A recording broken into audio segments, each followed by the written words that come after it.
Glaciers are elders of the landscape. The rhythms of the mountains recorded by glaciers are cycles of climatic change. They are the annual rhythms of seasons, climatic cycles spanning tens of thousands of years, the ultimate force shaping the mountains and causing change to land and life. Despite this power, the rhythms are imperceptible, the beats slow and complicated, but inexorable. They can be seen and heard only by those who take the time to look and listen for them. I have had the privilege and the resources as a geologist to listen and learn.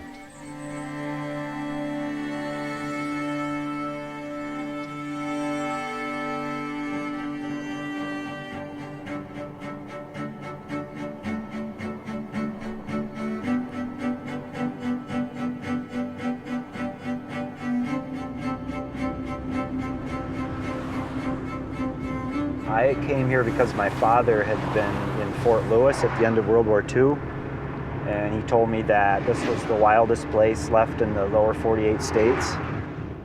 Now, my first real impression of the place was kind of built on that drive over the pass, and I was pretty humbled, pretty awestruck by it all. As a geologist, I'm interested in glaciers, I'm interested in landslides, rivers, and how they shape the landscape. Glaciers are extremely sensitive to climate change because they're affected by temperature and precipitation. So when climate changes, the glacier changes. When the glacier changes, particularly when it gets bigger, it leaves pretty indelible marks of how big it used to be. The glaciers record the cycles of climate change over many different time scales, and those are the rhythms that I spoke of in the book. The fact of the matter is there is a lot to learn from this place. You know, it is ironic that we use fossil fuels to monitor the glaciers, but spring avalanche danger and the weight of our gear require us to use helicopters in this country in the spring and fall.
I've never seen anybody else up here, never heard anything else. It feels to me like you're in a desert. The snow is sand and there's no trees or vegetation anywhere. So glaciers form where it is cold enough for the winter snow to last through the summer. Year after year of snow piling upon snow eventually builds a glacier.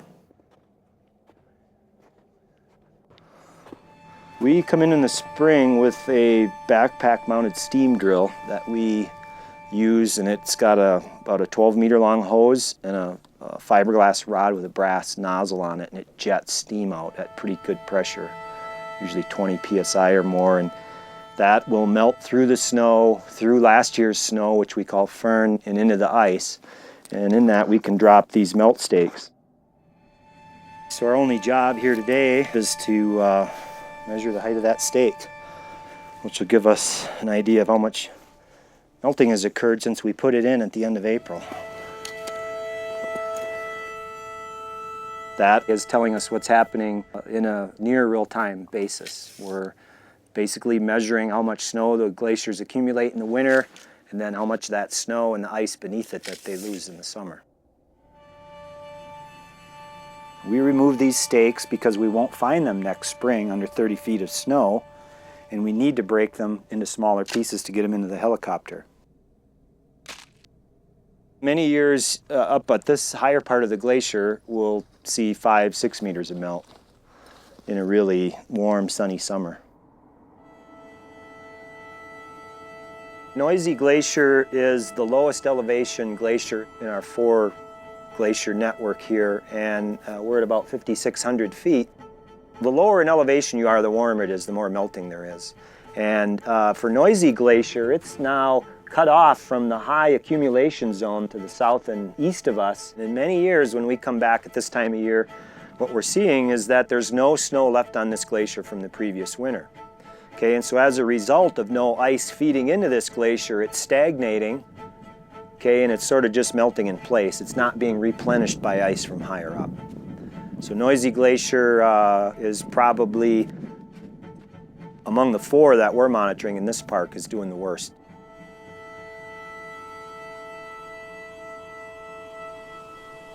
Climate change has the power to melt glaciers, but it also has the power to affect almost everything else in this valley, including lower elevations and my garden.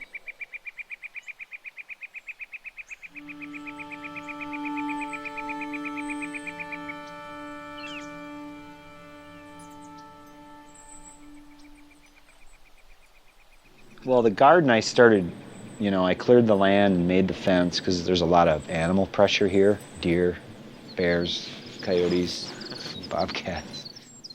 So I made a big fence, and it took me a long time to build the soil up. And after that, I built the orchard, and I just built this pole building. The winters used to be a lot more severe in Marble Mound 100 years ago.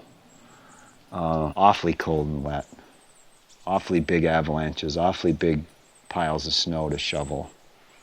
I think you probably could have grown a garden here, but the season would have been a lot shorter. And this is a tough place to grow things because when we get a really good accumulation of snow in the winter, the glaciers build a lot in the winter, often that weather persists into May and June. So when the sun normally is highest, we have 30,000 feet of clouds. Not only is that retarding the glacier melting, it's limiting the growth of my garden.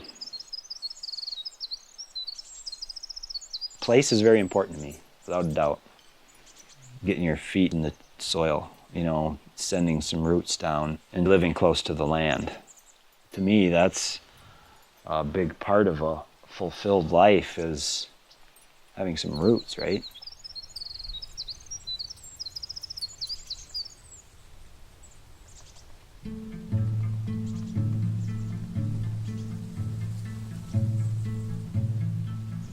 Throughout this area, glaciers have shrunk dramatically in the last century. The loss of these should not be taken lightly. As they melt, we lose a vital part of these mountains. Obelisks of time, elders of the landscape, glaciers add immeasurably to the North Cascades. In fact, the modern cover of glaciers defines the region. Strung out like pearls on the backs of the mountains, the 700+ glaciers in the North Cascades add greatly to the quality of lives by providing challenge and inspiration, as well as consistent runoff for salmon, irrigation, and hydroelectricity. Apparently, our glaciers will continue to wither in the heat of human consumption. Part of my current job is to monitor the health of 4 glaciers in the North Cascades. Noisy Glacier is one of the glaciers we visit 3 times every year. Since the late 1970s, there have been few good years for this glacier.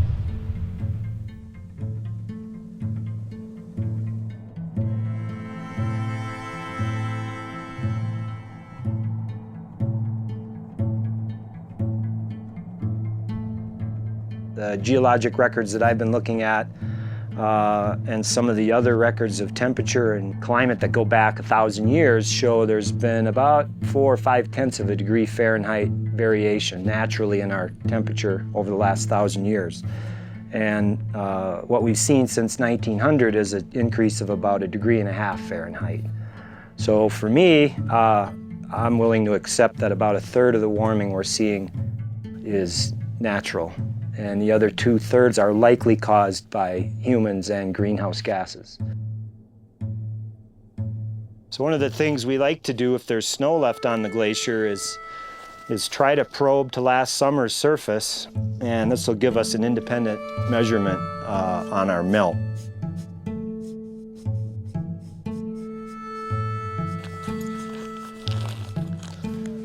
We're headed that way, same elevation.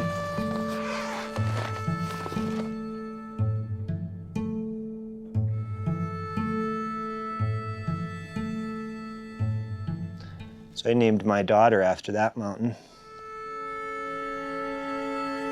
Middle name, Shuckson.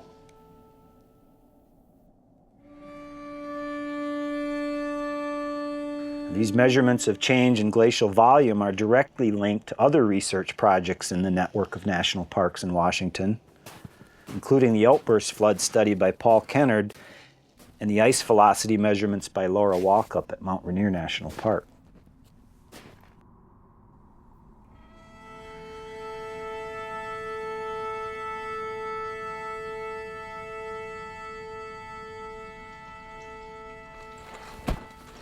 The reason that alpine glaciers flow downhill is because they have so much mass that they're being pulled by gravity downslope. My research is looking at the velocity field of the Nisqually Glacier. And what we're doing is we're coming out at the same time each week, and we're surveying in the locations of individual rocks that are either riding along on top of the glacier or even entrained in the glacial ice. And then coming back week to week, we can calculate how much that rock has moved, and then we can take all of that data together and figure out what the velocity of the glacier is. So the upper part of our survey zone is moving a little over 2 feet per day. And then the lower portions, some are moving a couple inches a day. So the front of the glacier is moving a whole lot slower than the higher portions. One of the reasons that we care about this is because the speed of the glacier can be related to whether or not the glacier might kick out a glacial outburst flood. And that can cause a lot of flooding downstream. With climate change, you have warming temperatures, and you also have more precipitation falling as rain rather than snow. So the glaciers are shrinking, and the summer's warmer and the summer's longer, then you'll get more melt, which means that you have more water underneath the glacier that has the potential of being stored up and released as an outburst flood.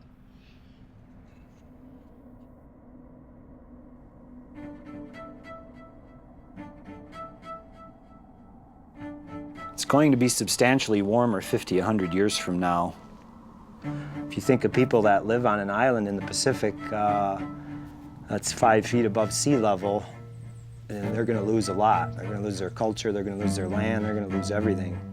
Now here locally, what we're seeing is less snowfall in the winter, a rising winter snow line, and as a result of that, tree line is rising. The spring melt season is starting earlier and earlier. And basically with the loss of glaciers, we're losing our water resources.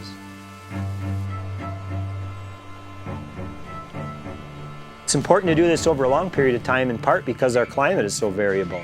You know, if you just did this for 5 or 10 years, you could get a pretty different picture of what's been happening.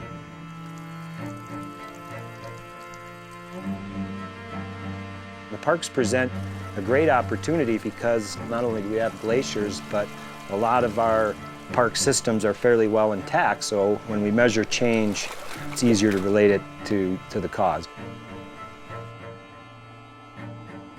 I think the Park Service has a pretty important role to play because we do a lot of interpretation of the public, and we're seeing these changes in the park. And so it's kind of a natural for us to hook those two together and present this information to the public and give them an idea what's happening.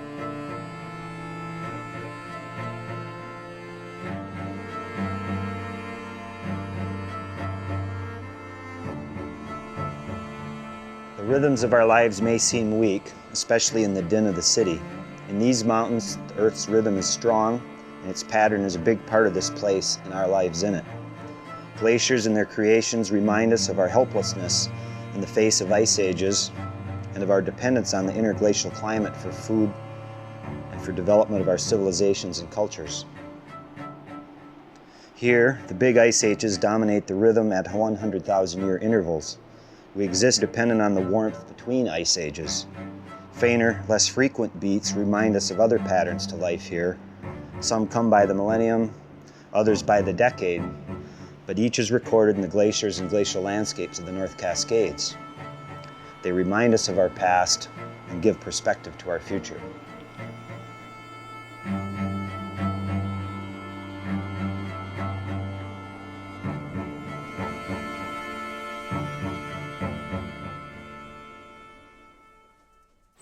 Who wrote that?